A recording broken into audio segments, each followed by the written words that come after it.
The Scott Horton Show is brought to you by books, particularly Kesslin Runs, a new dystopian novel about the very near future by the great Charles Featherstone. Kesslin Runs. Also, No Dev, No Ops, No IT by Hussein Badakhshani, and The War State by Mike Swanson, about the rise of the military-industrial complex in America after World War II. He also gives great investment advice at wallstreetwindow.com. And when you follow his advice, you'll want to get some precious metals, gold and silver and etc. from Roberts and Roberts Brokerage Inc. That's at rrbi.co. rrbi.co. Also, check out Zencash at zencash.com or zensystem.io. It's a great digital currency, but it's also a messaging app and a document transfer app and all kinds of great stuff, too. Learn all about it at zencash.com. And then there's Tom Wood's Liberty Classroom. If you sign up from the link on my page at scotthorton.org, I'll get a little bit of a kickback there. And check this out. Speaking of scotthorton.org, if you'd like expanddesigns.com to build you a new 2018 model website, go to expanddesigns.com/Scott and you'll save $500. Also, don't forget thebumpersticker.com. Stickers for your band or your business at very reasonable prices. High quality stuff there. It used to be my company back when. Thebumpersticker.com.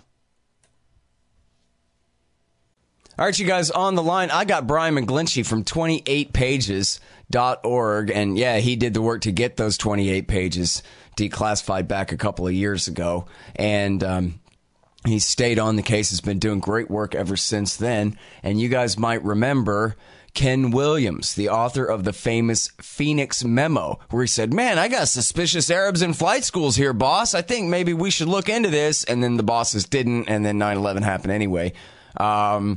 And now he has reported, he's told Brian that he was ordered to not help 9/11 victims build their civil lawsuit case against Saudi Arabia. Welcome to the show, Brian. How you doing, man? Great to be back with you, Scott. Very happy to have you here. Great piece of work, as always. Great original reporting. We ran this also at the Libertarian Institute and antiwar.com, of course. So tell us all about Ken Williams, first of all. Yeah, Ken Williams is a retired FBI agent. He spent his career in Phoenix, Arizona, and in counterterrorism, about 27 or 30 years, I think, in that career. And as you said, he's most famous for writing what is called the Phoenix Memo. And this is in July of 2001. He'd been studying local extremists in Arizona, not just Phoenix, which actually turns out to be have been a major hotbed of Salafist extremist activity, of Al Qaeda, traffic back and forth, and he'd been studying these guys and following them, and noticed that a lot of them were attending Embry-Riddle Aeronautical University, and he wrote a detailed memo to FBI headquarters in July of 2001. Where he says, it's a quote here, "Phoenix has observed an inordinate number of individuals of investigative interest who are attending or have attended civil aviation universities and colleges in the state of Arizona."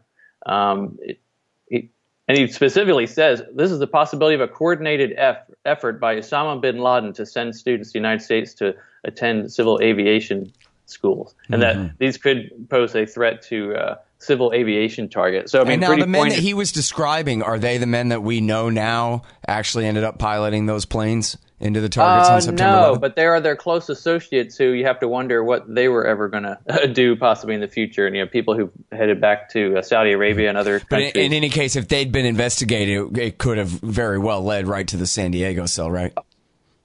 Yeah, and or other cells. Yes, exactly. They because they were some of these people were driving around with 9/11 pilots and other people. So these were closely associated. And this memo didn't just say, "Hey, here's what I think." He spelled out and said, "Here's a recommendation. I think across the country, the FBI should make a list of all aviation schools, establish liaisons, and kind of start looking to see if there's been any suspicious activity." Which had they really carried that out, you really think they had an excellent chance of pulling that veil down on this plot. Yeah, another major missed opportunity, of which there were many.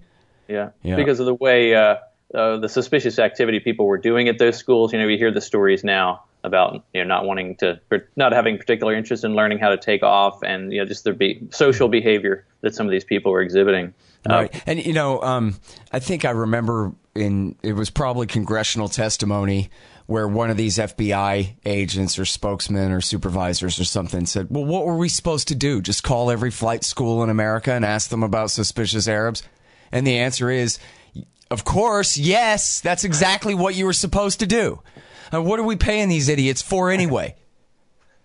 To them, that was asking the impossible. That was crazy. What were we supposed to do? Call them all and say, do you have any suicidal, suspicious Arabs who aren't too interested in how to land because they obviously just want to crash into something? In which case, they would have gotten some positives, probably. Yeah, I mean, it would have been a big task because there's like 3,000 flight. I don't have any flight schools, but yeah, I mean, yes, you do pursue that. I mean, this was a very pointed, detailed memo laying out a case here. Hey, everybody, this is an emergency. Cancel all your marijuana investigations. We've got some flight schools to call. And that was a libertarian sidetrack in my interview with Ken Williams. Is that it's not in the piece because it was a little bit off topic, but he was stressing the point that, hey, you have to understand, before 9/11, all the focus of the FBI was on the war on drugs. You think about the human toll of the war on drugs. We always think about it in terms of all the unintended consequences that the war on drugs has. That leads to fatalities, be it gang violence, police on civilian violence, drugs that are of unknown dosage that cause overdoses. But here's a whole different avenue. You might think about that the fact that this investigative resources were focused on the war on drugs when you had this murderous plot that is now, when you count what's going on, what has transpired in the Middle East since then. I mean, the death toll of this is what, 1 million people? At least. So anyway, I'm sorry. So go ahead with the story here. Yep. So he had, this is the guy who had sent that famous memo. He's retired. And then in October of last year, attorneys for the 9/11 plaintiffs contacted him. Now, that suit is a civil suit, again, where the victims of 9/11, including 9/11 family members, survivors, or a lot of people injured, and the insurers, of the buildings and a lot of other property, where those people are suing the Kingdom of Saudi Arabia, the government, for its alleged support given by its government officials, by royal family members, to the attack. So this case has been underway for more than a decade now, going through different hurdles, and now it's entered the discovery phase.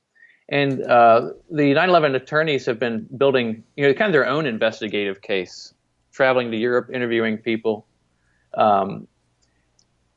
and so they contacted the 9/11.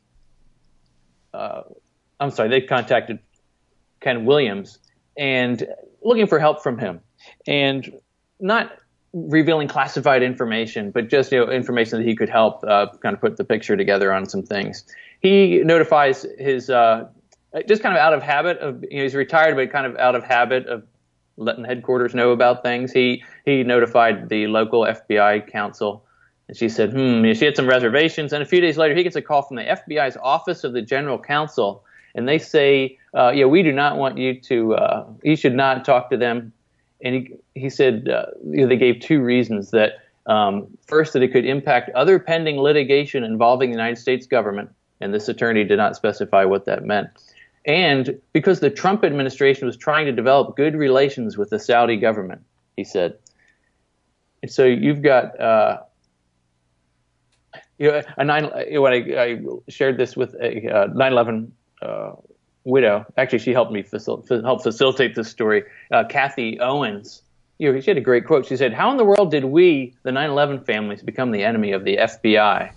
You put yourself in her shoes, and you've got the FBI saying, the White House wants good relations with Saudi Arabia, so let's not rock the boat by helping these 9/11 victims look for facts about the mass murder of their loved ones. Mm-hmm.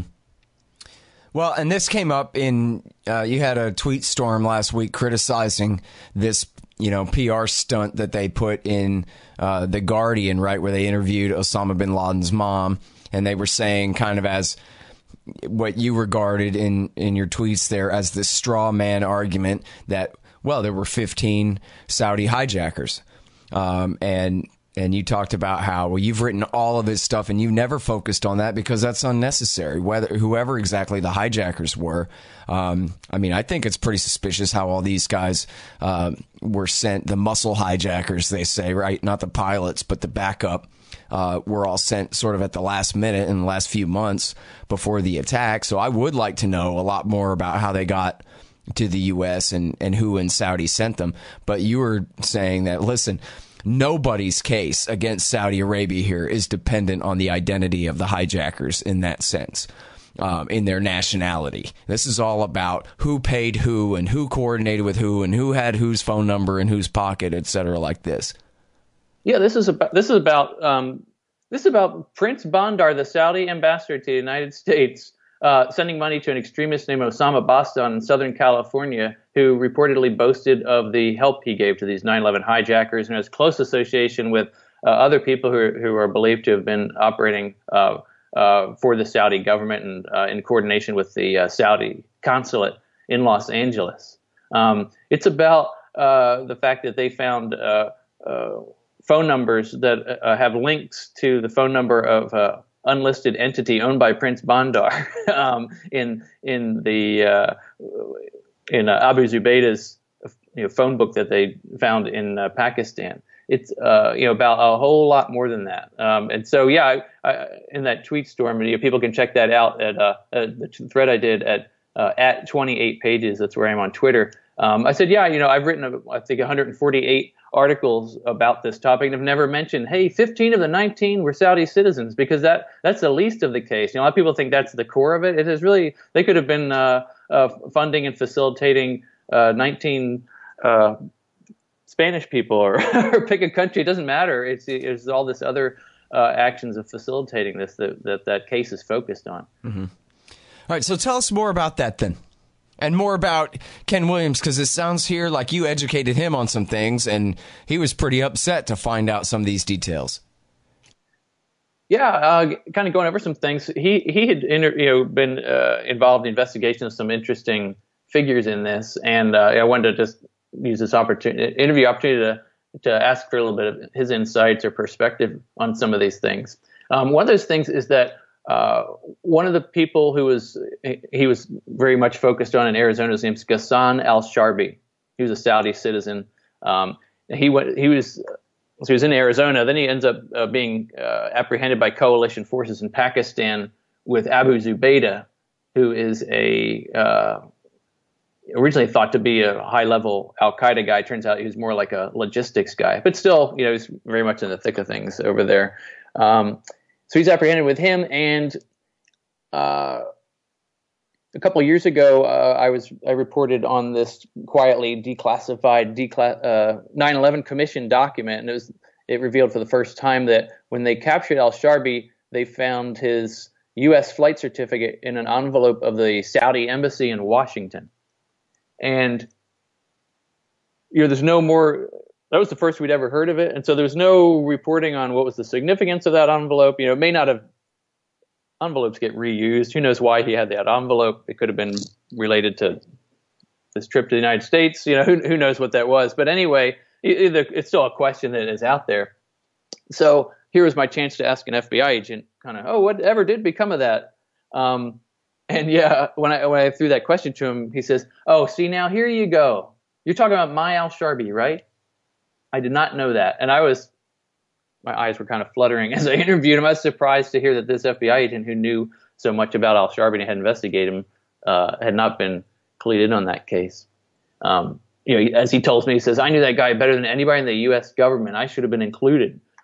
Because obviously with all these investigation things, and this kind of goes to the fact that 9/11 was able to be pulled off in great part because of the failure to share information amongst government agencies, and here, even within a government agency. And here you see the same thing proceeding into the investigation of 9/11 after it happened.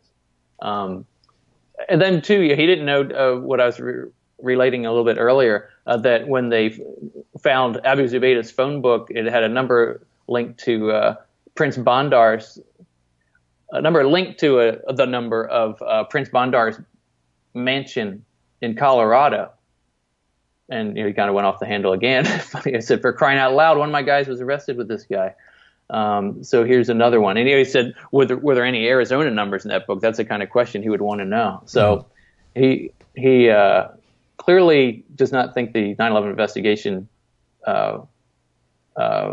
was he gives it far less than an A+ grade in terms of information sharing. He does empathize a little with the fact of how colossal that investigation was, but as another example, there was an incident in 1999 where two Saudis were flying from Arizona, and they were people of interest to him, I believe, and traveling from Arizona to Washington, D.C. for an event at the Saudi embassy. And these guys reportedly were asking a lot of odd questions on the plane, and then one of them allegedly twice attempted to open the cockpit door. And people look at that and say, "Oh, this might have been a dry run to gather information and just see what it's like when you get up there and try to open that door and so forth." And one of these guys would end up being in Afghanistan at the camps at the same time the Muscle hijackers were over there training. And so at 9/11 happens, these two guys are in Saudi Arabia now who were on this dry run because it was investigated, but then there was a big flap over, hey, this is racial profiling, and so it ended up being kind of set to the side. At post 9/11, the FBI goes over to interview these two, and they don't. Ken Williams, who had built a whole extensive file on them, they didn't even consult him. He thought he should have participated in the interview, and volunteered to repeatedly. He never heard back from them, and obviously somebody who's followed these guys real closely and has a whole file on them, I think you might want to tap their brain and get some coaching on what questions to ask. Right. All right. So, other than what he was excluded from, what did you learn from Ken Williams here that you didn't already know?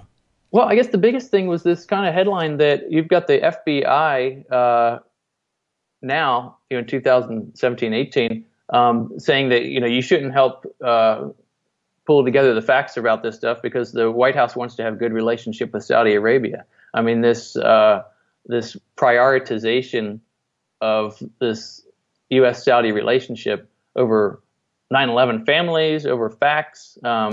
It'd be one thing if they said, "Oh, we're concerned about sharing classified information." I mean, the lawyers are absolutely not asking him that kind of thing. But to come right out and explicitly say, "We don't want you to do this because of the White House's foreign policy objectives," is a terrible thing. In the article, I interviewed former Senate Intelligence Chair Bob Graham, and he called it a fundamental assault on the principle of democracy. He's been on this all this time in terms of trying to push for the release of more material about the case, which continues to be a major theme. Is this quest for declassification? Right. Well. All right, you guys, Tom Woods has been trying to get me to do this forever on Facebook, but I hate Facebook. But now I'm going to do it on Reddit instead. Anyone who donates a monthly subscription donation at paypal.com or at patreon.com/Scott Horton Show will get a ticket to join up my new private Reddit group at r/Scott Horton Show. Just email me and I'll get you set up. Any single PayPal donation of $50 will get you a signed copy of my book, Fool's Errand, Time to End the War in Afghanistan. And a $100 donation will get you either a QR code silver commodity disc or a lifetime subscription to Listen and Think audiobooks. Of course, I accept all kinds of digital currencies as well. You can find out all this stuff at scotthorton.org/donate. And of course, don't forget to shop Amazon.com by way of my link. And give me a review on iTunes, Stitcher, or Amazon if you read the book and liked it. Thanks. So talk to me about this Sarasota house for a minute, because this was part of the story that was excluded. The FBI didn't tell the congressional investigators in the joint House-Senate investigation, which is where the 28 pages come from. But even in the 28 pages, it's not in there. I remember Bob Graham, when he found out about it, was angry as hell that he hadn't been told about this when he was the chair of the Senate Intelligence Committee at the time. And of course, that has nothing to do. It was nowhere reported in the 9/11 Commission report either. Right. Go totally off the radar. Yeah, this situation here, it's there was a wealthy Saudi family living in a nice gated community in Sarasota, Florida. And less than 2 weeks before 9/11, they suddenly left and went back to the United States. Went back to Saudi Arabia. And when I say suddenly, I mean they left new cars in the driveway. There was food in the refrigerator. Like the computer was gone, but the cord's still going into the wall. I mean, by all indications, just an absolute urgent, we've got to get out of here now type of thing. This has been investigated by Dan Christensen at Florida Bulldog, and that's a site the audience might want to check out too, floridabulldog.org, where he's reported on this extensively and at the center of this quest for releasing of information about it now. So as you say, this was drawn to his attention in 2011. He investigated. He checks in with Senator Graham, to see what he knows about it. Is shocked, kind of like I was in that earlier anecdote with Ken Williams. He was shocked to find Bob Graham's hearing about it for the first time. Especially when you consider the fact that not only was he chairman of this inquiry, but he's also at the time the senator from Florida. Yes, this is his state. It definitely would have stuck with him, this situation. And now, in trying to get information about this from the FBI through the Freedom of Information Act, it has been a total saga, and one that illustrates the FBI's continuing effort to keep a blanket on anything related to these Saudi investigations. As Dan Christians investigated this, he had a source said that this house was linked to 9/11 hijackers because of gate records kept by the security gate, and phone records linked this house to Muhammad Atta and others. And a number of them were taking flight lessons nearby in Hollywood, Florida, in that vicinity. And so Dan Christensen then, to get more information on this, pursues a Freedom of Information Act, is initially told, there was nothing to that. And then he's asked for some document, what documents do you have? We don't have anything. I mean, if you investigate a cat in a tree, you're going to have some record of it. Here, the FBI is saying they didn't have any information on it. They went back and forth. Then all of a sudden he gets a memo that they shared with him from the original investigation, where the guy says, we found many links between the house and 9/11 hijackers, which contradicts the FBI's position on it. The case, not to drag out too long, but the case keeps going, where they say, we don't have any other investigative material on this, which strains credulity as well. Then they go to the FOIA lawsuit route, and now the FBI says, we've got 80,000 pages of material, not necessarily all that about this family, but about their case files. So a judge has been going through that in camera, meaning in his facilities, in chambers, for years, to see what of that should be coming out. And then the kind of the cover-up this has continued with what was called the 9/11 Review Commission. That was in 2013 and 15. It's not the 9/11 Commission, but this was a kind of a follow-up that was pre-planned and pre-scheduled to kind of follow back up on the 9/11 Commission. It was supposed to be this big, kind of like 9/11 Commission 2, where it was big and independent and all that kind of stuff. Well, it ends up being an operation where it's like, okay, FBI, you just handle this commission. So they were in charge of the commission. They paid, they chose and paid the salaries of the 3 commissioners of it, and managed it. And they used this commission as a vehicle to try to put an end to this whole Sarasota question.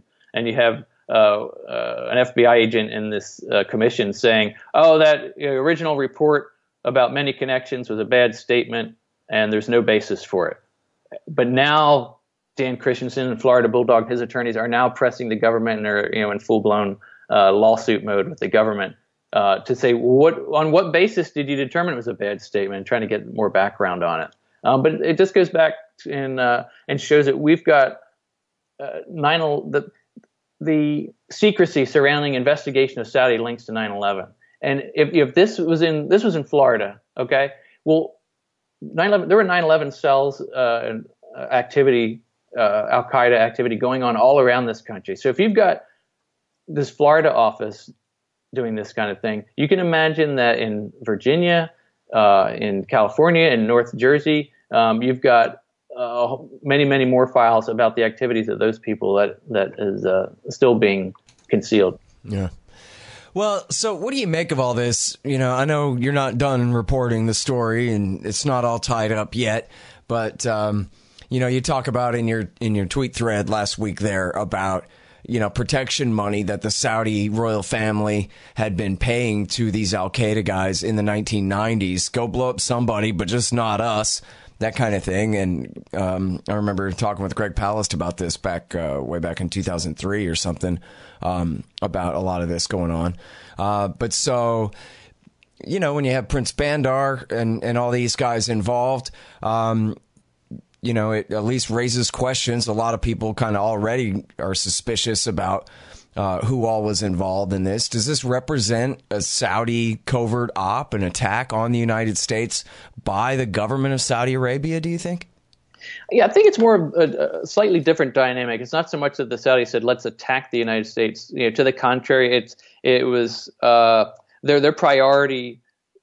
The Saudi royal family's support of Al Qaeda is more out of their own self-preservation, kind of as you said. You can raise hell abroad, but not here. This is a devil's bargain, if you will, where if we don't let these people vent abroad, they're going to cause trouble at home. So it was that kind of an understanding and that kind of an agreement. And so it was time turning a blind eye to what may be the consequences of that, and to put a finer point on it, really it's a means of them to kind of establish their legitimacy. Because you have to understand Wahhabism, Salafism, the variant of Islam that is at the core of this ideology that is behind ISIS, Al Qaeda. It's an ideology that says you live very simply. That you should be focused on your relationship with God. You live very simply. You contrast that to the lifestyles of these Saudi princes, living in wealth, gold-plated bathroom fixtures, cavorting with prostitutes in Europe, and on and on. Mm-hmm. So you can see where that would cause some tension at home with the people who follow this ideology. And so this was a means of them establishing, oh, hey, we're legitimate because look, we're supporting the jihad abroad. Mm-hmm. So it's kind of that kind of a dynamic. And it does make sense, too, that as they used to put it at the Pentagon, the Joint Staff, it was a figure of speech. It was a cliche saying in the 1990s that, hey, terrorism is a small price to pay to be a world superpower. And so, in other words, truck bomb goes off here or there. We lose 19 airmen at Khobar Towers. We lose 6 people at the World Trade Center. These kind of things. And so what's that compared to ruling the world? Not that big of a deal. And I guess you could see the failure of imagination there. What if that 1993 attack had been successful at knocking one tower over into the other? You might have had 50,000 people killed at midday. Right. Right. And a lot of this whole dynamic of why the Saudis would support terrorism, with financial funding and other facilitation, you kind of trace it back to 1979, when the mosque at Mecca was taken over by these religious extremists. So this was a shock to the system of the Saudi royal family. And at that point, they said, well, there's a whole pivot to where they had to feel like they were demonstrating their devotion to Wahhabism by supporting jihad, which conveniently happened. 1979 is such a pivotal year. Then they had an outlet for that in concert with the United States in supporting jihad in Afghanistan. Right. Yeah, there's a quote I have in my book from Andrew Coburn talking about palling around with some Egyptian intelligence officers who said, yeah, what a smart idea to funnel all of our, extreme young men off to go fight in Afghanistan. But the problem is the ones that survived came home. And now what do we do with them? Yes. And the rest is history, I guess. Exactly. And you had to, this was the Afghanistan operation. It established the whole connections across the globe, too, because you had people there convening from North Africa, Saudi Arabia, from the Philippines. You had people networking and just absolutely laid the groundwork for that. That's why 20pages.org had when Zbigniew Brzezinski died, and everybody else in journalism and in media was fawning over him and throwing their laurels. My headline was Zbigniew Brzezinski, godfather of Al Qaeda and Taliban, dead at 89. Right. Because in a very real sense, that's the case. Absolutely. All right. Well, listen, man, I'm sorry I'm late. I got to run here, but I really appreciate your time on the show again, Brian. Hey, great to be with you. And I just encourage your audience to pick up the phone and call your senator and ask them to support Senate Resolution 597. It's a new resolution just introduced to press for the release of these 9/11 documents. The classification is not about national security. It's about protecting very uncomfortable truths about our alleged ally, Saudi Arabia. So ask them to co-sponsor Senate Resolution 597 because the 9/11 families need these documents to make the case. And that courtroom is our best opportunity to pry more secrets and get to the bottom of this. Well, let me ask you this, man. I mean, Cornyn and Cruz are less than worthless. But are there any senators who you think might be softer targets who could possibly be swayed on this in other states? Cornyn is actually a soft target, and I believe he might be one of the first ones to Who is? Sign on to John Cornyn. Oh, really? So, yeah, he the biggest hurdle the 9/11 families had to get over with pursuing this case was some technicalities about the Foreign Sovereign Immunities Act. Mm-hmm. And he was one of the lead guys on JASTA, the Justice Against Sponsors of Terrorism Act, really? which cleared the way for this suit to proceed. So, it's funny. I am shocked to hear that. Yeah. Not just surprised, but okay. Yeah. So I would expect him to be possibly one of the first guys to co-sponsor. It was introduced last week. That's great to hear. So if he can do it, then pick up your phone because a lot of other people, it's just the right thing to do. And as this FBI agent has said, there's no reason 17 years later. And this is a counterintelligence agent. I've interviewed other people who talk like this. He says 17 years is a lifetime in intelligence. He says there is no way that these things, this still hidden information, by releasing it would pose any threat to. And what's that Senate resolution number again? Senate Resolution 597. 597. All right. Thank you again, Brian. Really appreciate it. Great to be with you, Scott. All right, you guys, that is Brian McGlinchey, 28pages.org for his latest. FBI told former agent not to help 9/11 victims build a case against Saudi Arabia. All right, y'all, thanks. Find me at libertarianinstitute.org, at scotthorton.org, antiwar.com, and reddit.com/Scott Horton Show. Oh, yeah, and read my book, Fool's Errand, Time to End the War in Afghanistan, at foolserrand.us.